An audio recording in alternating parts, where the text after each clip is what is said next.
Welcome to Inside the Upside Down, where tonight we're going to be talking about all things haunted Mineral Springs Hotel in Alton, Illinois. Coming up next.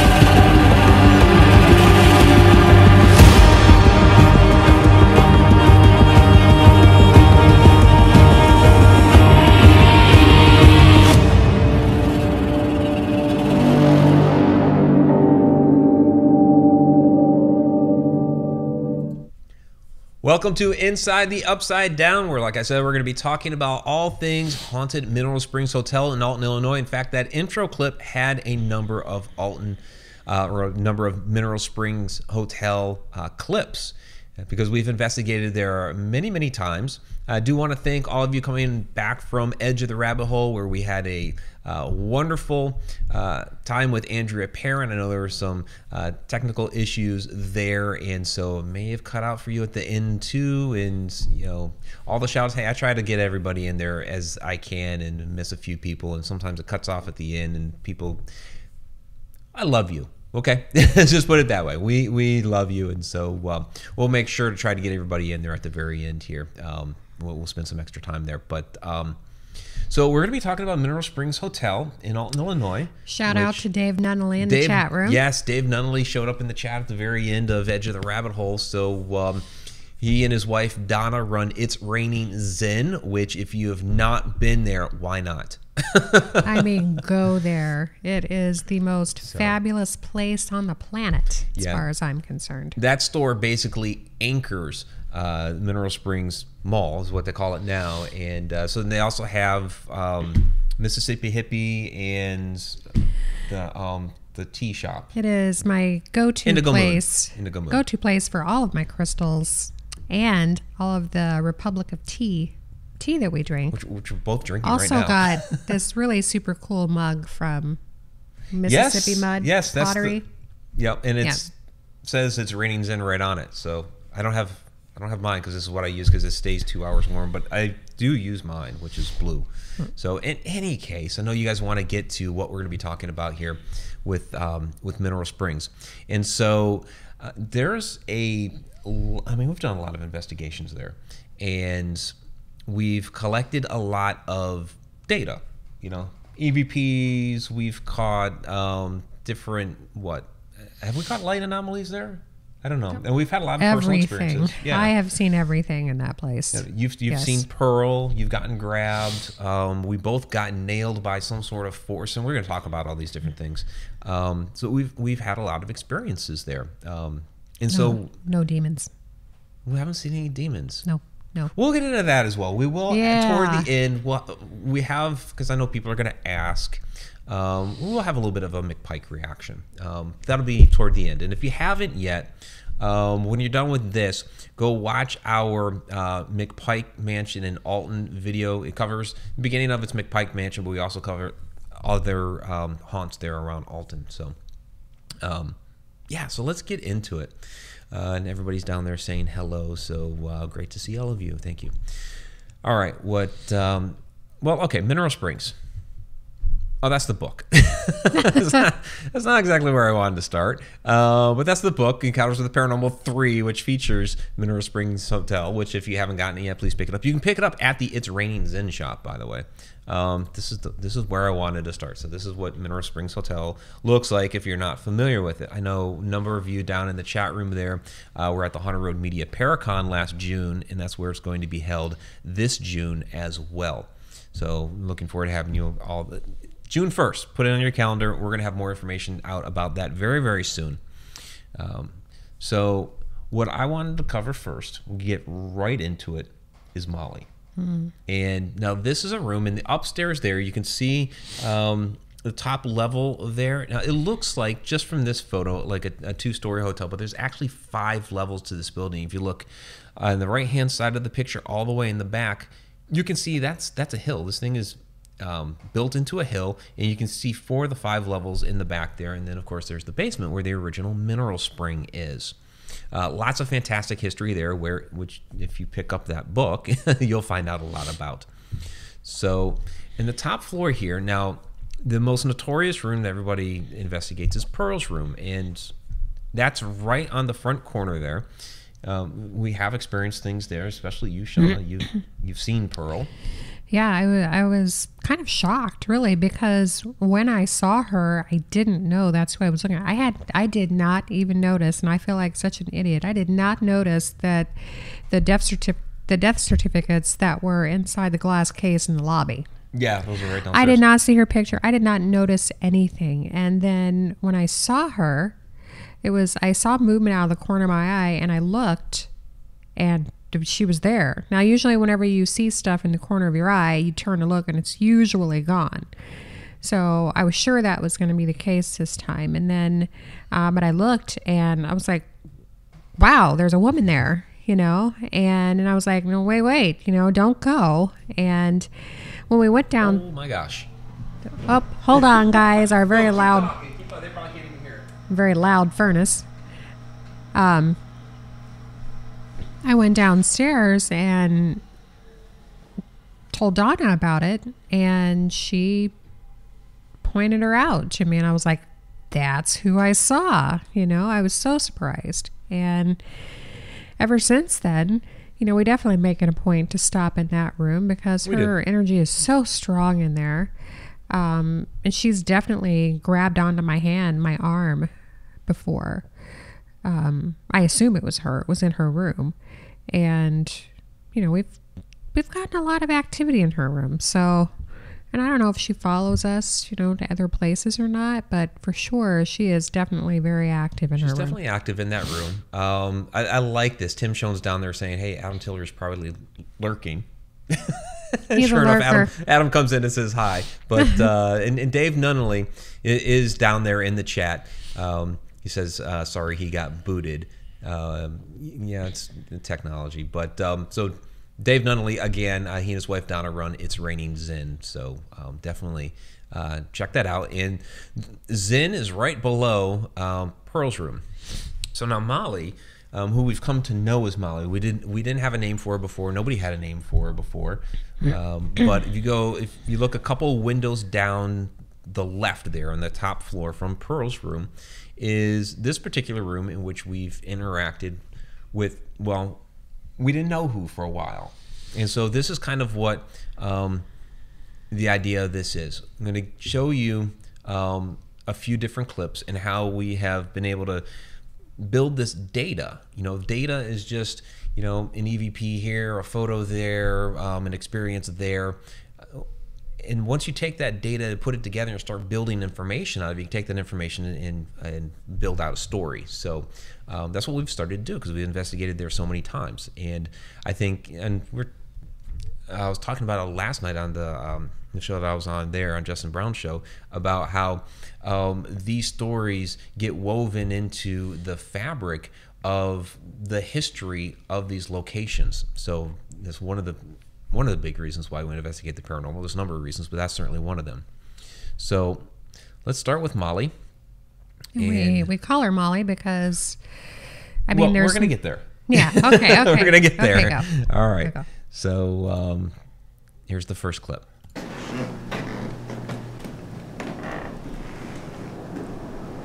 You have a name?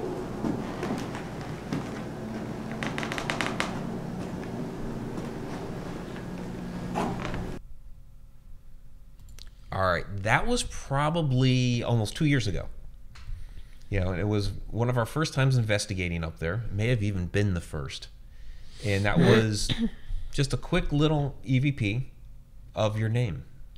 Yeah, I just always assumed it was Pearl, Had no reason to think otherwise. She'd really been the only one up there other than a couple of rooms down that we had come into any serious contact with, and she's one of the more notorious spirits up there, so just automatically assumed it was her. Yeah. Dave says that Donna's watching too, by the way. Hi, Donna. We love you both. Yes. And I guess you're supposed to be going up there with Donna here pretty soon to do some more. Yes. Donna needs to help me crack the code of who this person is that I called Molly. So So that was, like I said, probably almost 2 years ago now, one of the first times, or maybe the first time that we had been up there. And there's that wind. Wow. Stay connected, please. Because we got disconnected earlier with the wind. All right, so let's get to the next clip. You can kind of see how we built this out. Do you have long hair?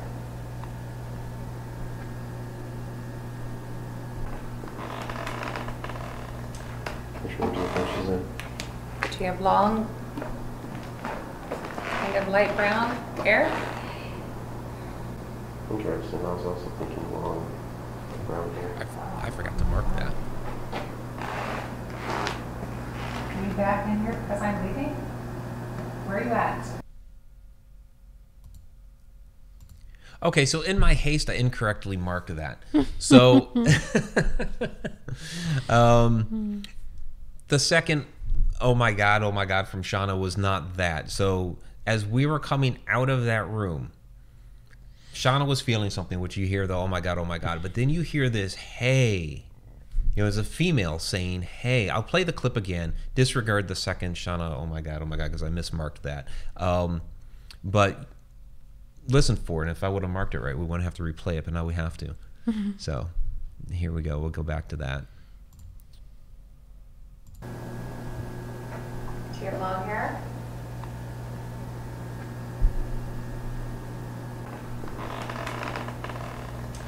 Which room do you think she's in?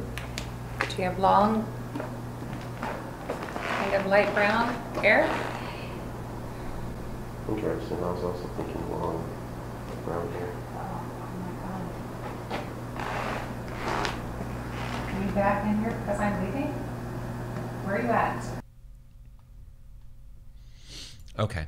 So you could probably more distinctly hear the hey there. And what's interesting is as we've gone through this material more and more, we've come across more data, more EVPs, because that particular one, even though I've mismarked it here, we actually heard that and picked up on it when we did this past fall's comprehensive Mineral Springs video, in which Dave actually kind of walks us through the different locations of the of Mineral Springs, where he and I are sitting down. And I'm interviewing him, but I love that video. I know you love that video. I love that video so much. Dave has the best. He is a great storyteller, and he has a great voice for it, and just the music in the when you had to put the music in. It turned out to be good music for it. Yeah, it's really nice. It's just like one of those draw you in videos. You're like, oh, you know, right. Makes you want to go there. Right, but so it was while we were watching that video on the television, and we're like, wait a second. As you were walking out, did we hear a hey? And we cranked up the volume, and sure enough, it was there. So, okay, I'm going to show a second clip, same night, actually just a few minutes later, but keep in mind, as we're coming out of the room, there's somebody trying to get, apparently, Shauna's attention, because she's feeling something. We get the hey EVP, and then this happens a couple minutes later. So let me get back to there and hit. Yeah, that's what I was saying, like going off kilter. There's a bit of nausea in here also, which I think is just because of the room being. Whoa, what was that? I don't know. It was like a scraping sound. What's it mean? It's back in the other room. Which one? This one? Yeah. I don't know if it was like where the chairs moved or it was like a scraping sound. You move one of these chairs?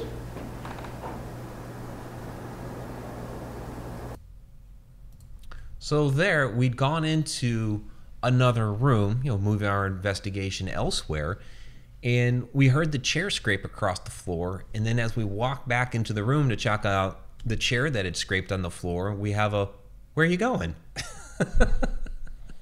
So I love how that's all pieced together. You're feeling something as we're walking out of the room, we're leaving it, we get the hey, and then as we walk into the other room, the chair scrapes, and where are you going? So complete intelligent interaction there. Yeah, and in this field, that is so nice, because usually you have these random words thrown at you, and you're like, why? You know, what is that? What is that related to what just happened? It's just some random, you know, like I can understand a hey or a hi or whatever, but just boom, you know, just random EVPs. It's nice whenever you're feeling something and you hear something that's relevant, and you know, you can see like a chain reaction of events happening because of it. And we like that a lot. Sorry, Intelligent. Fixing Ichabod Cranium's hair. Intelligent interaction is wonderful. That is a true haunting. That's definitely intelligent there. You know, reacting to you coming out of the room, or us coming out of the room, and then into another room, and drawing us back into it. And then I could just imagine that, you know, just, you know, because we were in that room trying to interact with something. And at the time, we didn't really think that we were getting anything. Right. And maybe it was just, maybe our devices weren't picking up on it at the time, or we weren't feeling or sensing anything at that moment. But as we're walking out, maybe, you know, her energy heightened, like, oh, hey, I was trying to communicate with them, and it's, hey, come back, you know? And then when we're in the other room, yeah, just, okay, fine, I'll move the chair. Hey, get back here. I kind of wonder if it's sometimes, you know, like on the movie Ghost, you know, whenever he's passing, he's trying to get, but he can't, you know, it says, put all your emotion into it and really focus. And then all of a sudden he can make stuff move, and now he can interact. Right. So I kind of think of it like that. I wonder if it's like really like that. We do want to get a couple things from the chat here. I know it's probably scrolled down further. I kind of stalled it right here because Bree had a question. Bree Jones, have you tried calling Molly Candy, or is that a different room? That's a different room. Totally different room. And Molly is definitely not a child. Yeah, she's older. I would say young woman. Young woman, younger than me. Yeah. But older than who's in the other room. Yeah. Brie, who you've been calling Candy, is in that when you first come up. It's like the first room on the left. There's a stuffed bear in there and some blankets and things like that. And so people, you know, treat her like a younger girl. Adam Tillery drew a fantastic illustration of her for Encounters with the Paranormal Volume 4. But it's a different girl. So let's see if there's anything else from the chat here, since I stopped it right there. Bree could come, you know, because it's a totally different energy. That's the thing about Mineral Springs. It's just that there are so many different parts of the building that you can walk into, and you're like, oh, that's different. Oh, this is different. You can tell all of these different energies apart, and it's really cool. So it's not like, well, I feel stuff, you know, but what is this stuff? There's Dave just a bunch of everything. Dave is saying, just to validate everything Mike and Shana have captured at the building, the hey and hi is exactly the same voice we have captured in that room many times. Awesome. Good. Awesome. Well, that's good to hear. Yeah. And EQ is asking when you guys go into a haunted place again. We just did one a couple days ago. We just did one. And we're actually going to be doing, we're going to be doing some stuff again here soon. We're doing some stuff soon, yeah. Yeah, we'll just say that. All right. So, no, I'm glad to have that validation, Dave. Thank you very much. So, all right. So, now the next piece, we don't actually have footage for. The next bit of data. And that's the night of the Haunted Road Media Paracon. Last part of the investigation, as things were winding down. There were only a few of us left. And we were sitting in that room. It was you, me, and Brandy. I have it on my recorder. Yeah. I have it on my recorder, but it's this long. And remember the night you were sitting across from me on the couch, and I about jumped out of my skin because I was listening to it and I was waiting for it. And then all of a sudden, you know, I got the moment where the energy came in, and I was hoping for some really significant something before, but leading up to that, there are several bookmarked places where it sounds like a woman is trying to say something. It's a woman's noise, but it sounds like it's being muffled. Okay. Like it sounds like something's literally like covering her mouth while she's saying it, but it's the same noise, and it's several times leading up to that. So I wish we had that for this, but Let's go ahead and tell what happened. So we were up there in that room, sitting down, investigating. Hot as hell. It was pretty toasty. Oh. It was, beginning of June, and it gets pretty toasty up there. And there were the three of us sitting in the chairs, and you started feeling some different things. Well, one of the things that I felt, my left butt cheek started vibrating. I was just like, whoa, what was that? And I jumped and I laughed because A, I wasn't expecting it, and B, it was just a really funny occurrence.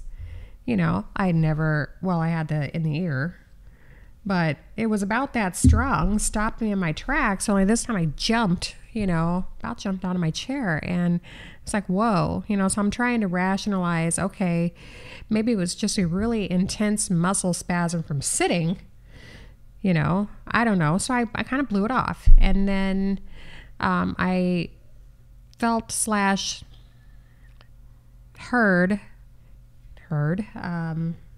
some energy come through the door.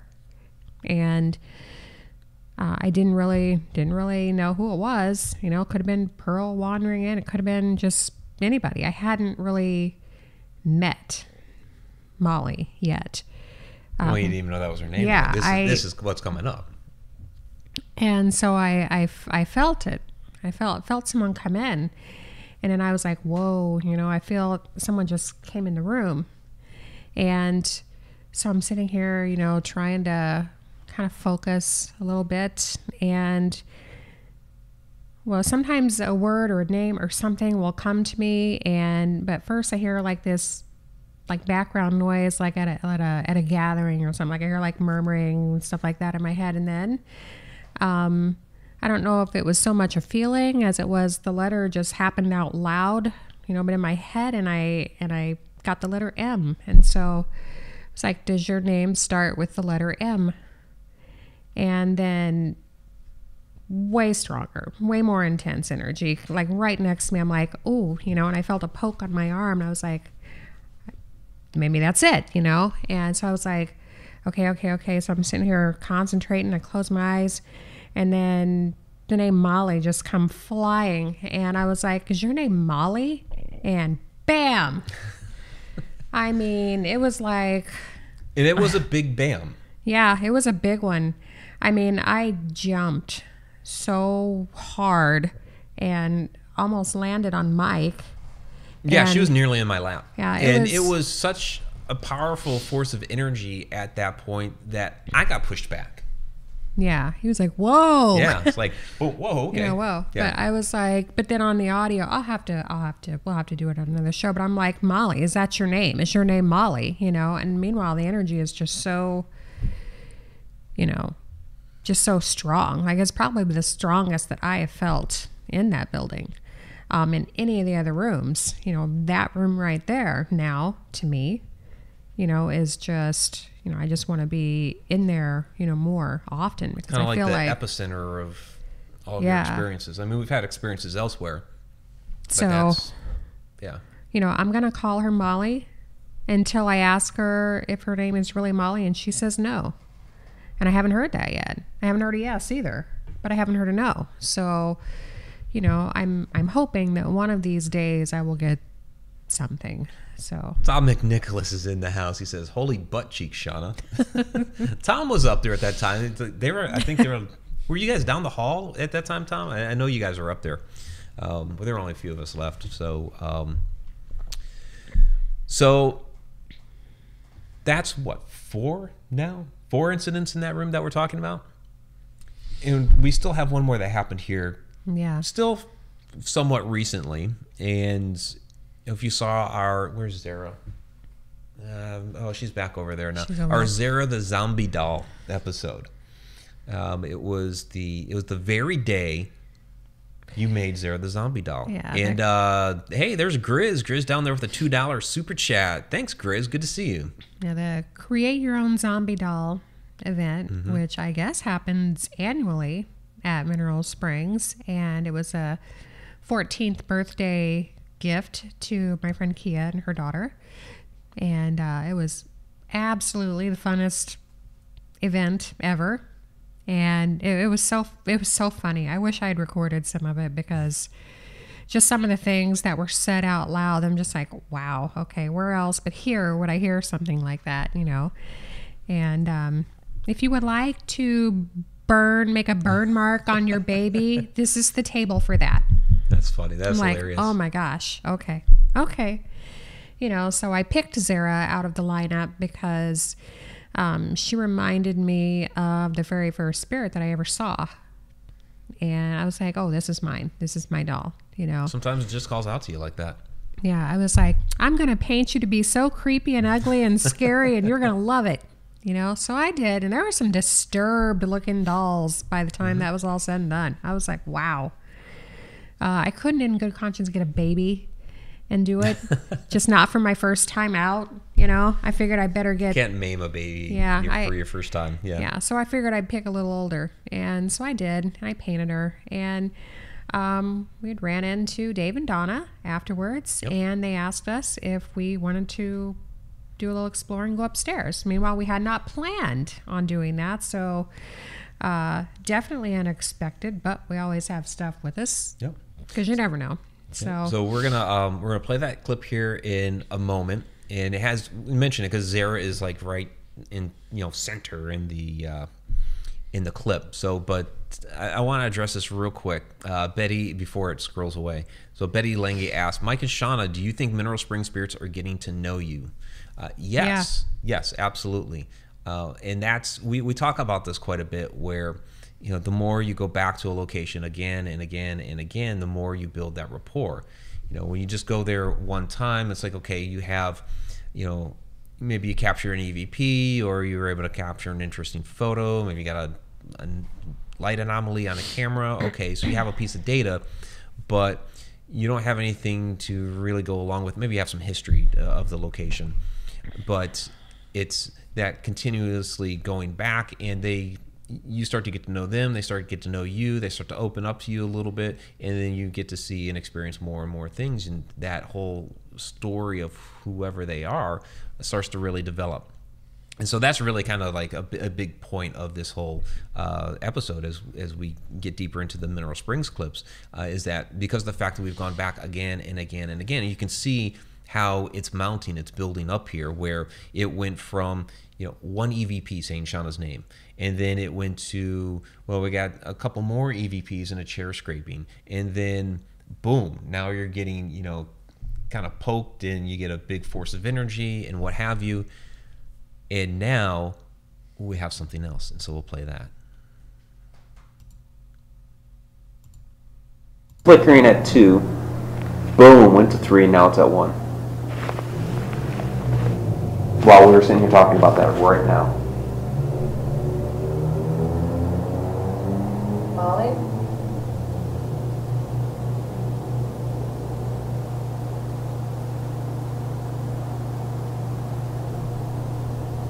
Can you hear this, Molly?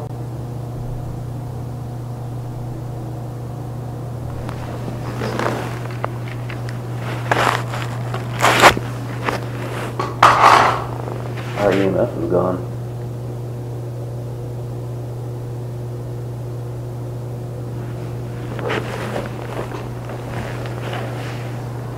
Oh, it's right here in the middle.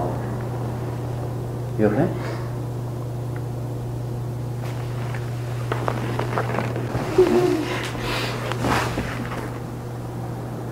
What did you feel? I don't know. It was just really sad. My throat started closing up. Okay, just real quick, $5 super chat from Tom McNicholas. He says, "Feel better, Shana." So we're hoping she makes it through this episode. Oh my God, she was. You could barely understand her earlier. Her voice was so hoarse. Been drinking a lot of tea, herbal tea. And Dave Nunnally did say, "Nice mug, Shana." Yeah, it is. I love this one. I love this one so much. Love the color. Yeah. So in that clip, and I feel really bad about that clip, because I totally did not notice you at first, because I'm all observing everything that's going on with the K2 meter. And just for clarification, K2 meter, if you get a hit on that, doesn't mean that, oh my God, there's a ghost. No, it just means some sort of interesting or unusual electromagnetic activity has taken place. And this was actually kind of the reverse of what we normally experience. There was a baseline EMF there that was like, what, 2 or 3 lights or something like that. And then all of a sudden it just dropped. It just went away. And I'm like trying to find it again. That's why I'm doing like all this with the K2, is I'm trying to find where the electromagnetic field go. And then I look up and Shauna's just broken down crying and like, oh my God, what in the world happened? Yeah, I know where it went. It landed on me. Yeah. That's where it went. We took the doll up there, just to use it as some type of, trigger object, just to see if Molly, maybe she had a doll when she was younger. Maybe she liked dolls. Maybe she didn't have a doll. I didn't know. I was just going to take it up there and see who would interact with the fact that I brought a toy up there. I asked her, Molly, I was explaining the doll and I said the name and where she came from, and then I asked her if she liked dolls. Now, before anything happened, there was some type of heat mirage shimmery thing going on in between me and the chair where Zara was sitting. And it was not a hot day. No, it was not a hot day. But I had never seen that before. So that was a first for me. I've seen many things, but I have never seen that. Meanwhile, I have been seeing that a lot lately. Everywhere. So I don't know what it is, but something's following me around. Another thing is following me around. We have other stuff following me around too, but I had never seen that before. So I explained it to Mike. I was like, I don't know if it's just me or what, but this is what it kind of looks like, smoke, but it's not. And, so we, explained it as, to describe it like the smoky kind of wavering energy that comes from like heat, like a fire and stuff like that. So then I didn't know, who it was. But then Debbie 08 is saying, yes, I can see the shimmers, usually how I see them. So somebody else is experiencing them. Oh, good. There you go. Good. So it's not just me. It's not just you. That's great. Yeah, this would officially be the first time that day that I had even seen anything like that. So now I see it all the time. So another part, has been unlocked. I feel like that's the way it is. Your brain filters out so much, and then once you've seen it one time, that part is no longer locked. That's what you see. I got to give a shout out to my best Ohio bud, Ron Stevens, in the house. He says, I've never watched your live stuff before. Interesting. Great to have you live, Ron. It's awesome. Where have you been? He does watch our channel quite a bit, though. So he's on it, too. There's a 4th of July video from a couple of years ago where Ron is absolutely hilarious in it. So is Chris Clow in there. So in any case, go ahead. So, yeah, I kind of feel like that was possibly Molly's energy. Just another way that, she manifests in there, because it was right after that. I'm talking directly to her, and then that happens, and then all of a sudden it felt like just my throat started closing up, and I was just like so sad, before, and I had no reason to be sad. So I feel like it wasn't me having sad thoughts. It was her being sad for some reason, and I just picked it up. Judy Wilson is asking you if this has ever happened to you before, and I know it has. I've seen it happen to you on the Goldenrod Showboat as well, just out of nowhere, and that was after a light anomaly had just suddenly come across, and so it does happen to you quite a bit, where and I guess that's part of being an empath, is where you just suddenly feel somebody else's emotions like that. Yeah. I guess, most empaths, pick up more, amongst the living, unless it's just blatantly obvious or I have some really strong connection to somebody. Unless the symptoms are there where I can see them, I usually pick up more on emotions from the dead than living. And it's just been that way. So. And we do have a question in here. We can take it real quick from Running Fox. I can never understand EVPs. Is it possible for someone to not have an ear for spirits, so to speak? It's interesting. Some of them are like really clear. They're clear as the bell. Others, like I said, with this one, the blue light, by the way, was IR light, not IR light, UV light. I'm sorry. That's why it was all blue. In that first blue clip where you hear that hey, it took us, I don't know how many times I've watched that footage of us being up there and to be able to hear that and for it to come through, and it took us watching it on the TV, which I hadn't before. So I think sometimes it might be the medium that it comes through. Sometimes you just miss it. Some people say that they have an ear for it. When I used to investigate with a group out in Oklahoma, there was a guy, Johnny, that investigated with us, and he always seemed to be able to pick up the EVPs a lot. So there might be something to having a little bit of an ear for it, but for us, I think it's just numerous times going over the footage, even things that you might see, like the shadow person at Campbellsville Grade School. We didn't see that right away, and it was like we were clipping something out it was for the reveal video that we did, and we're just getting some clips, and it was all of a sudden, what in the world? And it was like, oh, now we really got something for the reveal video. Yeah. So sometimes it's just going over again and again and again. There's stuff you missed. The Voices of Mineral Springs episode, though, those are clear. Yeah. To me. Yeah, and we'll get a few of those here in just a few minutes. So, we're gonna break down into the pool, and then we'll do some fountain stuff. So, but what I wanted to really kind of point out with Molly here is kind of what Betty was asking before, is that as we've come to know this person, who presumably at this point is named Molly, that activity has increased. We've been able to get more interaction with her as she's become more familiar with us. So I'd love to get up there a bit more often. Hint, Dave and Donna, and they let us up there a lot anyway, but and it's really helped, I think, to flesh out more of the Mineral Springs story. There's a lot that has happened within this hotel. It's over 100 years old, and there's a lot we still don't know. I mean, we know the Pearl happened. That was, one moment 50 years ago or whatever it was. The girl that Bree calls her Cassie, whether it's not Candy. Cassie, Candy.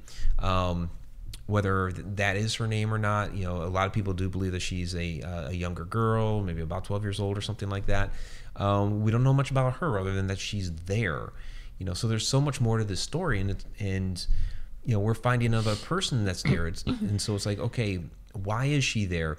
Who exactly was she in life, and what happened to her in this room? And so we're going to get a little bit more into that with some of these different stories about who and why they're there, and how these pieces of data that we've collected, we can start to turn into information and start to unravel those stories and those mysteries about this particular haunted location, which we love. Yes, very much. Yeah. So Betty wants to know real quick, after that happens, can you get a good night's sleep, or does it carry over? I've gone out of my way. There's just some nights I know I need to sleep, and some nights where I'm just kind of like, let's keep the channels open and see what happens, because we've been getting some visitors. Mm-hmm. Whatever the little ball of light, the twinkles or whatever it is that follows around, they're in the room at night. He's seen them. Yeah, I've seen them with you, and for the first time, I saw one kind of without you. You were asleep, and it was like, oh, there it is. I mean, these are everywhere. And there's never more than one at the same time, but just, they're bold. I mean, they're getting pretty bold, because then I was like, no, we're sleeping, no, but then there's been other times where it's just like, you know, just don't do things to wake me up. That's it. That's all. Right. Okay, let's get into a couple more here, and just a quick shout out. Becky Castillo's in the house. Hi, Becky. She just, Becky just led us into the Old Charleston hospital the other night, which was a great investigation. So again, thank you, Becky. If you haven't checked out the video, please do so. That was I would like the to most come recent back investigation video. when I'm healthier. Yeah.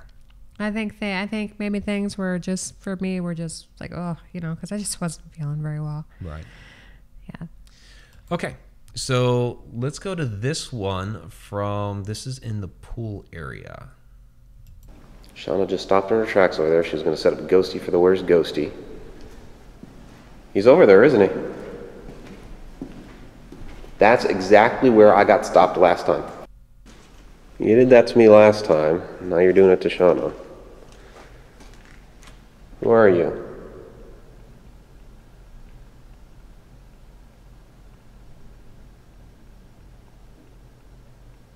Heard some footsteps. Does your name start with an H?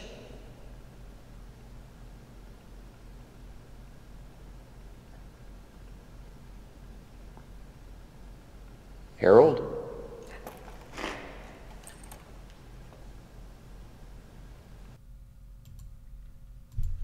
Okay, Dave Nunnally says, I have an idea. What would everyone think about Mike doing a live stream from Mineral Springs, especially the haunted rooms upstairs? Let's do it. Let's do Let's do it. Yeah. So B3 Airspace says, awesome, David Nunnally. Let's do it. All right. That would be fabulous. And Donna Gordon says, that would be cool, David. Yep. Let's do it. Let's do it. All right. So, okay, in that particular clip, now, that area of the pool where Shana was standing is very interesting. That is usually in that back corner where you feel stuff. So there's somebody back there that will touch you, get a little bit too close to you. He's gotten too close to me. And you were feeling it that particular day right when we walked in. Yeah. And, you know, I mean, I was just getting equipment out. You're back in the corner. It's like, oh, you felt something already. Well, I mean, you feel there's just this really big shift of energy whenever you walk. But then I just stopped, you know, on my tracks because it felt like someone just grabbed the back of my skull.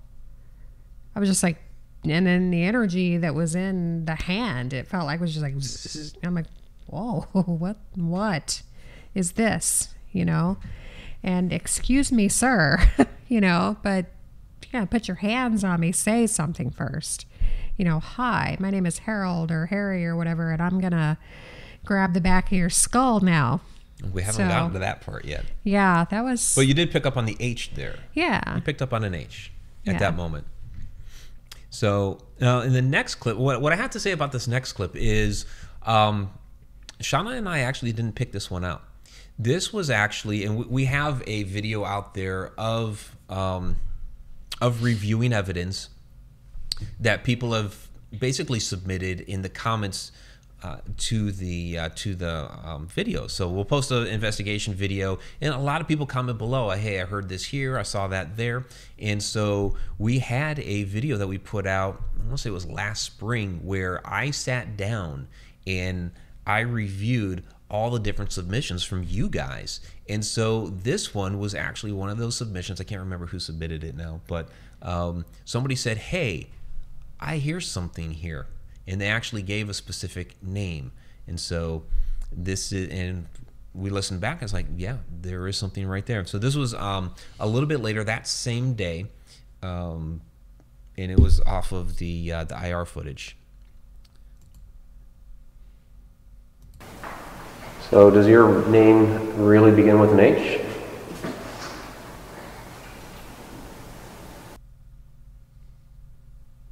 All right, and so, you know, it's kind of a whisper. You know, it's a little bit harder to hear, but it's just like, Harry. You know, and I'm asking the name. You know, and I'm asking specifically, okay, you know, does it begin with an H? And then Harry, like that. The one that I forgot to clip for this, and it may have been irrelevant for this, was that big bang that we heard when we were down there. The one that we were like, yeah. We're doing an intro to the video that we were putting together, and bang, we're looking, whoa, what the heck was that? It's in the trailer where we're like, talking. It's and in we're the like, trailer, whoa. yeah. Yeah. The clips at the beginning of this show that where we're like, whoa, like that. That was that. I mean, there's like building shifting noises. This was just bang, you know, and you could tell it was in the general area where we were at. It wasn't above us. It wasn't below us. It was a pretty loud bang. So, yeah, so Kelly says at least buy you dinner, getting that close to you. Right, right. So, you know, this is, it's incomplete. You know, we don't have a full story yet, not like we do with Molly. And we're still searching and researching more about her up there. But, you know, as far as who this may be down there, you know, is his name Harry? Maybe we're going to keep following up on that down there. That is that corner. We get a lot going on. So these are, you know, a couple little pieces, you know, some personal experiences. Somebody had said that they saw your hair move in that one clip when you got pinched. So it might ever so slightly. I had a hard time seeing that, and I reviewed it in that particular video of the user or viewer submitted evidence. So, you know, that's a personal experience. Perhaps your hair moving a little bit, and then that EVP. And mostly what I've had back there are personal experiences. I haven't gotten a lot of like EVPs or, you know, nothing else to really go off of other than the personal experiences. But there's something definitely going on back there, and that's one where we're still piecing things together. We're still in the data collection for that particular one, rather than, you know, really building a lot of information just yet. Because there is a death certificate. You know, someone did drown down there. But I don't think that's him. But no, I don't feel like that's him. It's definitely not the right name. You know, and that guy was a little younger. He was younger. I feel like this guy was He's older. A little older. Yeah. So now the next one, another name that we got there. And this one was pretty clear. It was on our way to the pool one time, and you'll hear the name, but we both saw something. You saw something when we first walked in, and then as I walked in, I saw like a wisp or something go by that chair. I forget exactly what you saw. It was a white. It looked like smoke. It looked like smoke. Okay, so we probably saw the same white wisp, and then we did get an EVP here. So let me get back to it. Oh, About an hour. I just saw a white mist Did you? over there. Right there. It was fast. It just went here. Strong. Who's down here with us tonight? I'm Mike. This is Shana. I have to unclick that. Okay, so Helga. Down there in the pool, that's the room just before you get to the pool. So who is Helga? I have no idea.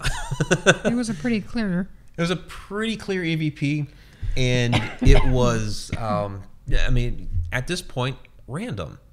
Until Rob Guttrow walked into the building. And Donna Gordon makes a point, but what we feel as investigators is as important, I think, as the empirical data is. And I believe that too. I believe that your body is your best tool. And I forgot to grab the book. Entertain them for a moment. It's right there in the back of the car. Just gotta grab it. But you can talk a little bit, I guess, more about Helga or how things feel or something. It'll take me just a minute. Just talk about something.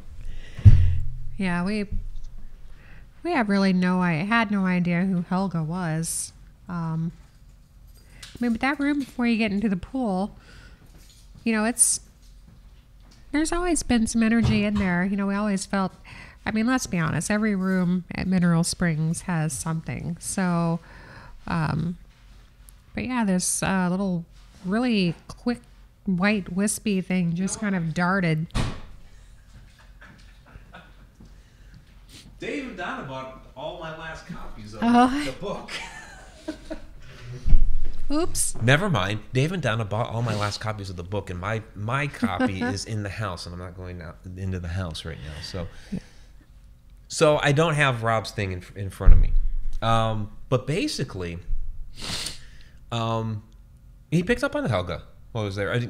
Rob Guttrow, we've had him on the show a number of times, psychic medium from out in Maryland, and what was interesting about that, so we're down there, we're showing them how to do the different water-based EVPs, which we're going to get to a couple here in just a minute, where we're in that hallway off the grand ballroom, and our friend Lee Ehrlich taught us this. He does all kinds of underwater paranormal investigations, deep sea diving, stuff like that. So he uses the water a lot, and he taught us about how when you listen to that, the water off the fountain, the lup lup lup lup, like in between those, you can actually hear the voices, and they're basically disembodied voices. I mean, yeah, it's an EVP because you capture it on the audio recorder, but you hear it with your own ears, so it's a disembodied voice. So when we had the Haunted Red Media Paracon, and we're down there, we're kind of telling everybody about how this works and trying it out. Helga came through in that area, and Rob picked up on something interesting because, picked up on Helga, but then he was like, I'm getting this interesting word, and I don't understand what it means. It's like walled. It's like, it's not wall, but it's, walled with a D at the end. And I took a few years of German, and I have German ancestry, and so ich spreche ein bisschen Deutsch, which is why whenever Rolf Pfeiffer Mueller comes on here, I say vielen Dank to him. So I'm like, well, that means forest in German, Wald, W-A-L-D. And then he got grün. He's like, I don't understand what this grün and Wald. I'm like, well, that means green. Rob does not speak a lick of German. So he's getting these German words. I'm basically translating. And so, there is a location in Germany. There's a town, Grunwald, Green Forest.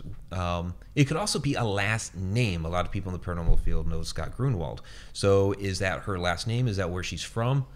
We don't know at this point, but, to me, it's really interesting. It's like a year beforehand, we could just get Helga. Really? A Helga in Illinois? Rob's like, should I Google it? Yeah, he was wanting to Google it and everything. So it was a really interesting moment. So I have here a couple of other clips. Now, these are going to be some of the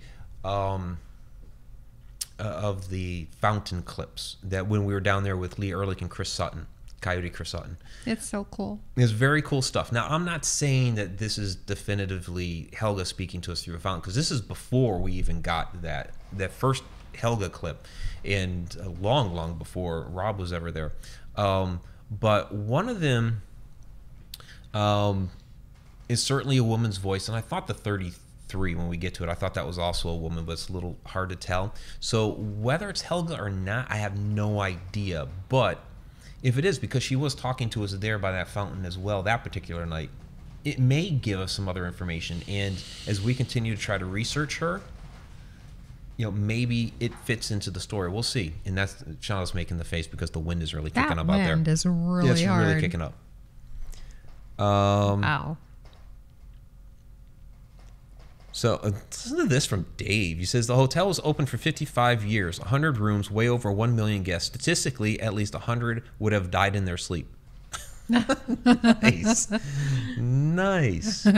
Okay, well, are they confirmed deaths, Dave? We know for sure. In any case, let's go ahead and get to a couple of these because these are really cool. So... okay, so this is the one that is definitely a woman's voice.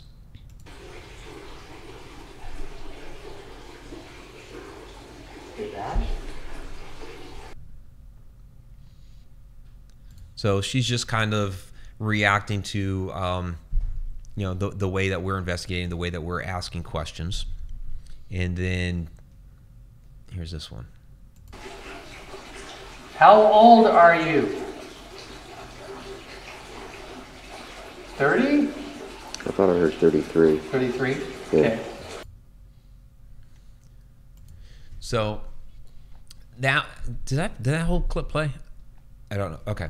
So that last clip, a little hard to tell if it's a woman or not. What I find interesting about it is, you can distinctly hear the 33 in the playback, But what I find funny is that, okay, you know, we're asking, you know, how old are you? Or Lee asked, how old are you? You can hear the 33. Lee thought he heard 30. And I mean, remember, we're not playing it back. This is real time. We're hearing disembodied voice. I hear in real time in the air 33. And I say back to Lee, I heard 33. And sure enough, it's right there, 33. Mm-hmm. So whether that's Helga or not, we don't know. So it's another person that we're going to continue to dig into and see how she might fit into the story of Mineral Springs. So, but it's a couple of pieces of data that we can work with. So let's see. Donna agrees with David in how many people's lives are lost and yet there's no records about where they died. It sounds like I missed a good point from Dave. So Dave is going and continuing on. Those that died in their sleep, their family would have claimed the body. There wouldn't be anything significant in the paper reported. True. One day I hope to go through all the death certificates in Madison County, Illinois, and pair up with Mineral Springs addresses. Yes, and it would take months to do that. Yeah, that would be a huge project, but a great one too. Betty, Mike, do you type up your results or keep records of your investigations? I do as best I can. It's very time consuming. But I do as best I can to keep all those records. So, yeah, there's things that we do. All right, so this one, this is a guy. This is a male voice. Again, another one of these voices off the water. And I'll just play it for you. I'm not going to tell you what it's. Well, it shows up in the thing anyway, but it's very distinct. Where are you from?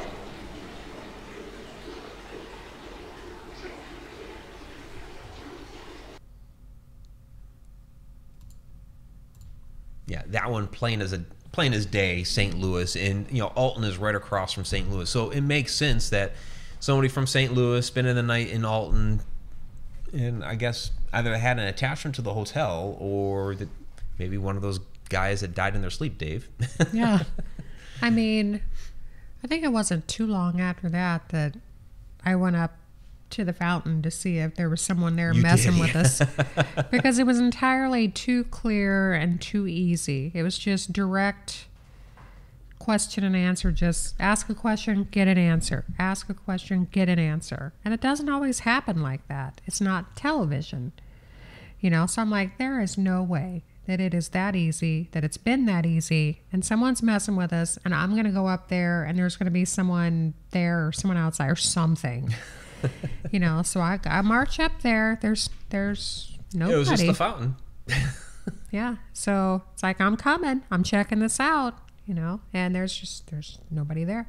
Yep. Yeah, it's amazing down there. All right, so I noticed, and I forgot I had them in here. A couple of older historic photos of Mineral Springs. So that's an early one. Probably like late 19-teens, early 1920s. You can tell from the cars. This is actually an artist's rendition.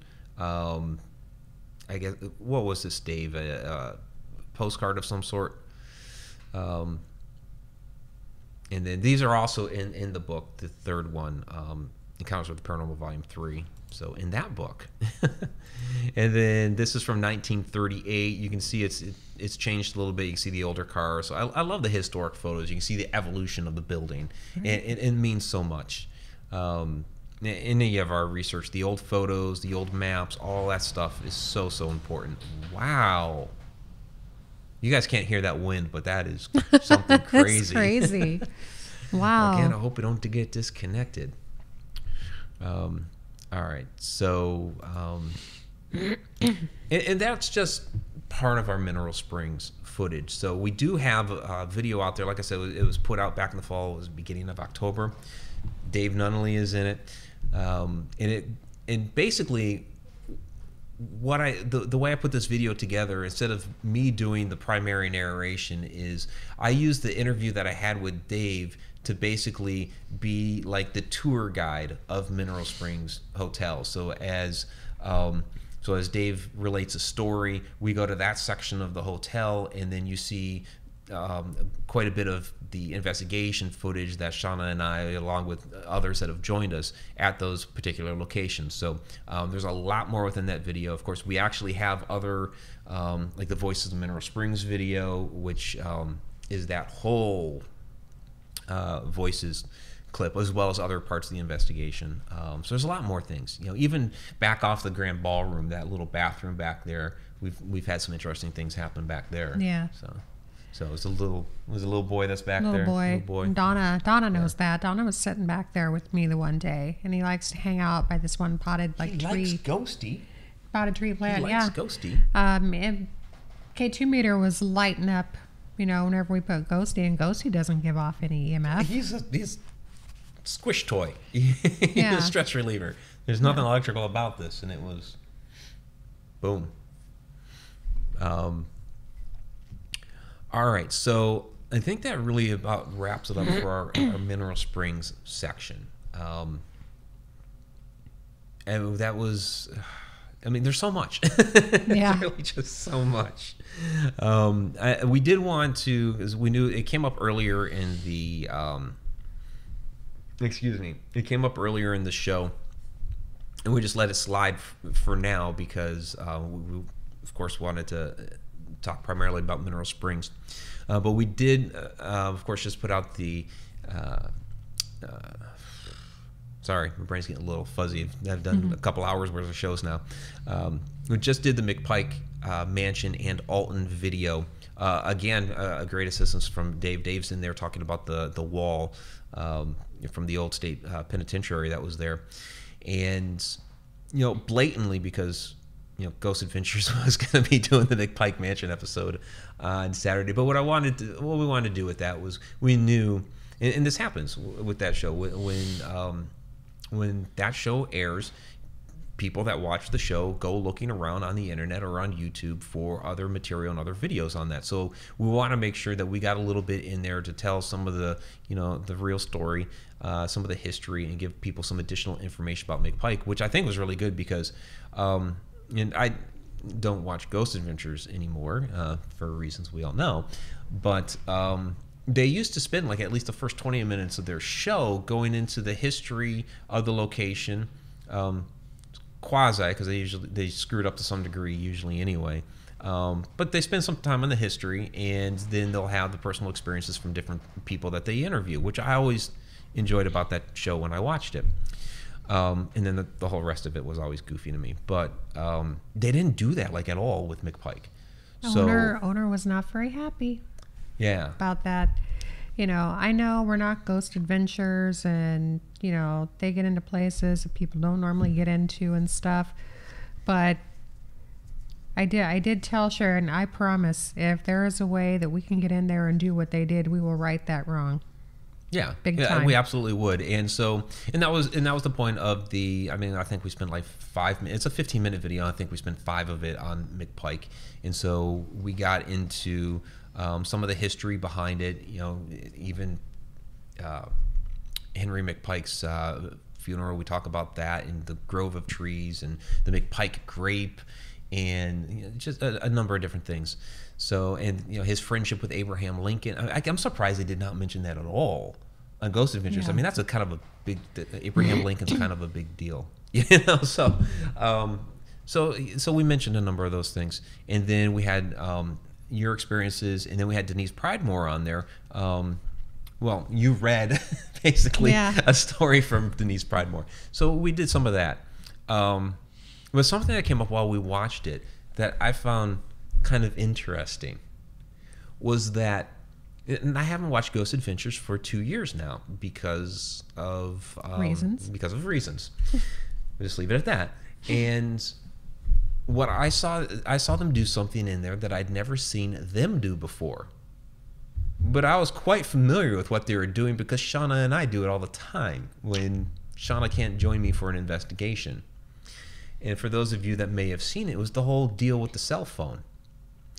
Now, what they tried to say was that, okay, they're gonna have a cell phone in Mcpike Mansion. They put a cell phone out at the crypt along with a speaker, which they said was going to generate some sort of a Bluetooth speaker, which they said was going to generate some sort of EMF field so they could relate back to the phone that they had in Mcpike.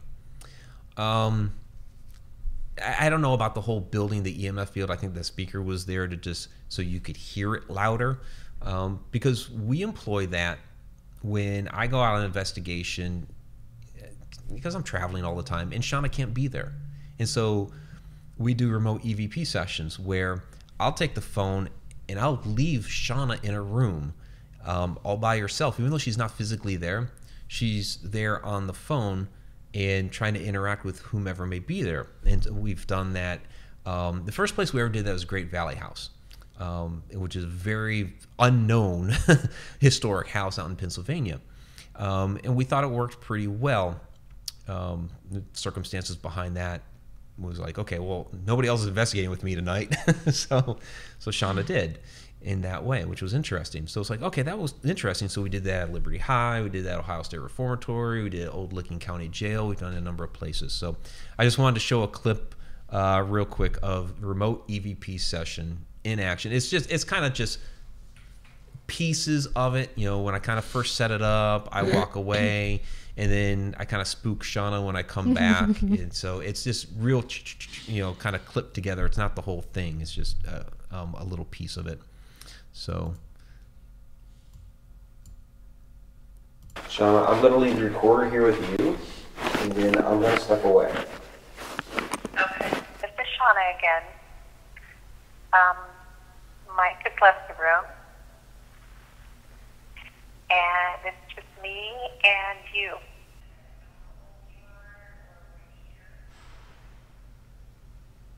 There was something big downstairs. Have you heard anything at all through the phone? Well, you scared me. Sorry. Well, 3 different times I heard something.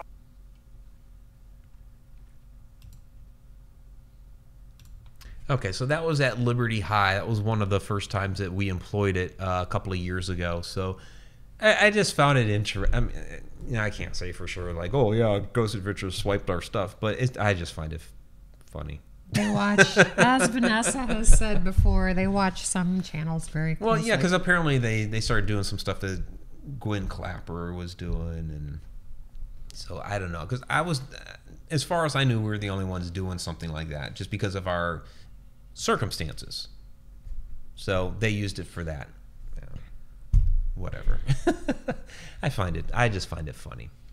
So, all right. Well, it's been a great evening, guys. I'm going to see if you have any other questions in here and see what you guys have going on.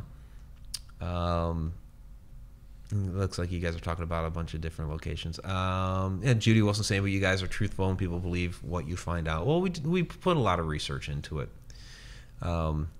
We have no reason to lie about anything. There's the haggling. JC show was so lacking after watching Mike's. So I appreciate that, the haggling. Yeah, I mean, we try to bring a lot of history into it. There's a lot of time spent in trying to get. I love newspaper archives. I have a newspaper.com subscription, which. There's a lot of newspapers that are like defunct, that are just, they've been gone for decades, and they have amassed this huge archive of wealth. Now, they have the Alton Evening Telegraph in there, so it's like anything from Alton I have access to that would have been reported in the news, at least from 1953 and on. The Alton Telegraph started, I think it was 1836, something like that. So they've been around for a long time. So a lot of research was done through that newspaper, just like digging and digging and digging, different people, different search terms, trying to find some stuff. And it's just like scratching the surface. So any of the Mcpike stuff that we featured, just scratching the surface. First Unitarian Church, Reverend Mercer, just kind of, and even with that, a lot of people try to say, like, oh, the room was ransacked. And you're going back through the newspaper, and you're like, I didn't say ransacked. It says like some stuff was shuffled around on the desk that, like he was kind of rifling through papers on the desk. Ransacking is like you're pulling drawers out and things are getting knocked over. So it's like, So the whole ransacking thing was like people trying to say he may have been murdered. So I was like, not really getting that from at least the newspaper report. Henry Mcpike's obituary and finding out a little bit more about how the grounds were at that time, which was pretty interesting. The connections that Mcpike had to the island that was used by the state penitentiary with the smallpox victims.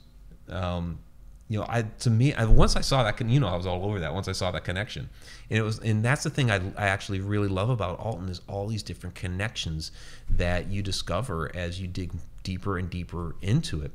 And we have some more of those connections coming up this Friday when we finally released the first ghost story video from Alton. God, we've been working on that.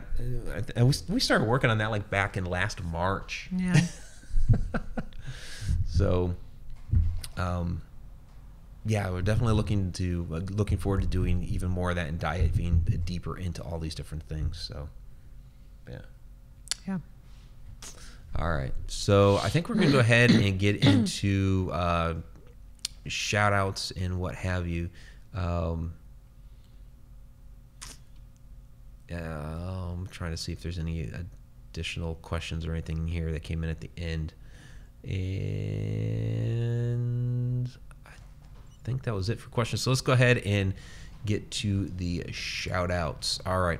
So we had Tom McNicholas and Grizz were Super Chat Superstars tonight. Thank you very much, all of you, for being Super Chat Superstars. So Betty's saying, Mike and Shana, you look refreshed from the holidays. Shana's sick, and I'm tired. I don't know how we look refreshed. And we're also like on a spin mode there. Well, that's just because of that. We're fine. This is great. I am very ill, and I feel like a ticking time bomb. Like she's a real trooper being here tonight. You should have seen her about 3 hours ago. I slept until 1 o'clock in the afternoon. And then you took a nap. And then I took a nap, and that never happens for me. But I was taking care of my son, my oldest son, who was really sick. Nursed him kind of back to health, and he's kind of getting over the cough. And so if I have what he had, then I'm just getting started, and it's going to get a lot worse. So, yeah. All right. So let's go ahead and get to the shout outs. Donna Gordon, thank you for Cheshire catting the chat. Absolutely appreciate that. I want to give a special shout out to Dave and Donna Nunnally for joining us this evening from It's Raining Zen at Mineral Springs. If you have not been, why? Why would you not go to It's Raining Zen? Yes. You have to go. You have to go. But definitely go to the Paracon in June, because I mean, if you're watching this from Australia, I don't know, Sean Oldsmith in the house, drive. Do it. Just get in the car, drive. You might have to swim part of the way, but you might have to look at the times too that the store is open. You want to make sure that you get there or whatever, Yeah. So, all right, Betty Lange, thank you very much for joining us tonight. Chipper Terry, thank you for joining us as well. PSPR Paranormal Pursuit, thanks for joining us again tonight. Sharon Lane, thank you as always. Judy Wilson, thanks for joining us for both shows. Shay Carroll, thank you as well. Alonzo Tingle, thanks for joining us tonight. There's the Haglin. Haglin's in the house. All right, good to see you, buddy. Debbie 08, thank you as well. Kelly McCarville, good to see you down there, as well as Candy Orton, good to see you too. Let's see, there's Beat 3 Airspace, one of our Deep Down the Rabbit Hole Patreon patrons, which are Tom McNicholas, Beat 3 Airspace, Zippy Davis, Pamela Queen, Andrew Cox, and Joe Chandler. Yeah. So thank you all very, very much for that. There's Adam Tillery. He's throwing up the owl in the chat. Bree Jones is here as well. Thank you, Bree. David Buchholz, good to see you down there. Let's see. Yeah, there's Andrew Cox right there. And I know as we get later tonight, because it's past midnight in the East, I know a lot of people start dropping out because it does get late. And yep, I think that's going to be about it. We kind of had a core contingency there at the end, Over 30 people are still watching, but all right. So, there's Justin Brown. Interface Death is his moniker here. He's actually going to be on Edge of the Rabbit Hole next week, so check him out. By the way, and there's Dave and Donna saying thanks. One more thing. Where is it? It was just... What are you looking for? It was just... I know I just had... Because I had showed it on the show last night. Where is the it? fairies took it. Where did it? Oh, it's right here. It's right in front of my face. Fairy took it. Yeah. So, one of the things that you can get when you go to It's Raining Zen, it's actually an Indigo Moon shop, which is the tea shop. Haunted Road Roast. Haunted Road Roast. It helps you hunt ghosts. So go down to Zen, get your Haunted Road Roast, get your tea, get your stones, get your incense, get all that cool witchy shit. Yeah. All right. So, all right. Unofficially sponsored by It's Raining Zen. Right. No, I can't say that for YouTube. This is not sponsored by It's Raining Zen. For legal purposes on YouTube, I have to say that since I started throwing shit like that up there. But I can say it is officially sponsored by Haunted Road Roast. All right. So there we go. You guys have a great night. We will see you next week. And stay tuned for this Friday for another video from Alton Ghost Stories video. I'm looking forward to this. I got to bust my ass on it the next 2 days for sure. Who needs sleep? Coffee. Haunted Road Roast. It helps you hunt ghosts and videography and whatever else we do. Right. It helps you write.